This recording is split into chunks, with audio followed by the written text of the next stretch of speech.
So a lot to talk about in foreign policy circles with Peter Brooks, Senior Fellow for National Security Affairs at Heritage, 20-year veteran of the Marine Corps. Gunnery Sergeant Jessie Jane Duff also joins us today. So nice to have both of you.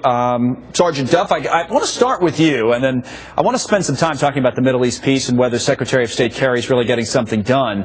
But first on Egypt, is there something that the U.S. could do that it's not doing in terms of what's happening in Egypt right now, or is it basically a lost cause from our point of view?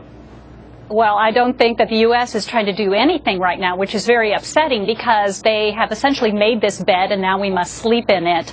We are sitting back and watching. General Assisi has made it very clear that he's not going to tolerate the Muslim Brotherhood protesting in the streets. Over 83 of them were killed this weekend, and about 100 burials have already happened.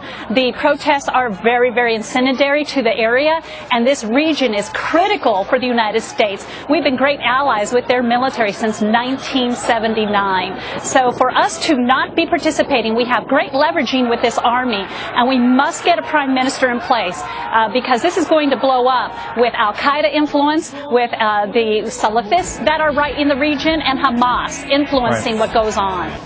So that reference to the 1970s, Peter, is kind of interesting because that, the peace between Israel and the Egyptians has held up for that amount of time, and now here we are talking about whether the Israelis and Palestinians can strike some sort of a long-lasting peace. Secretary of State John Kerry, if nothing else, has tried. He's been there a number of times. And whether that, anything comes to fruition in these Washington talks obviously remains to be seen.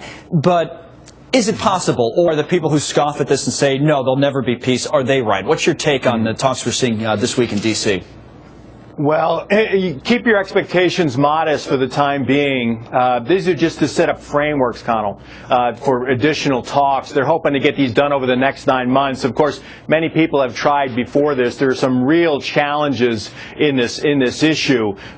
Borders, territory, prisoners, refugees, security. There's so many things that people are dealing with. I mean, this is a very difficult road to hoe for both sides. Peter, and go back to Jessie in a second, but what's a realistic goal then from your point of view? If the expectations should be so low going in, what would be kind of a victory or partial victory to come out of these talks that's realistic?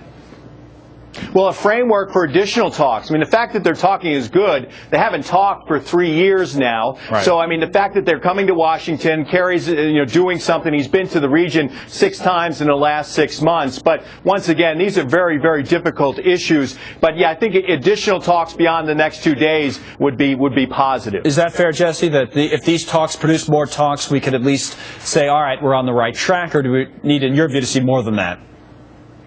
Well, it's very difficult to predict what's going to happen, just as he has indicated already. But what we have to recognize is that 104 prisoners that were sentenced to life are being released. These are people that blew up school buses with children in them, stabbed innocent civilians. These were brutal, brutal people. The Israelis are not necessarily happy with this. They are seeing these people as terrorists who have just tried to destroy their country being released. However, the Palestinians see these as freedom fighters who are looking to help the Palestinian people seek freedom. So it's a very, very difficult situation. However, we have got to have stability within that region. This is the first step, although we're ignoring what's going on in Syria with a civil war, and we're not helping with Egypt, the uprising there, and on the Iraq situation is anything but democracy.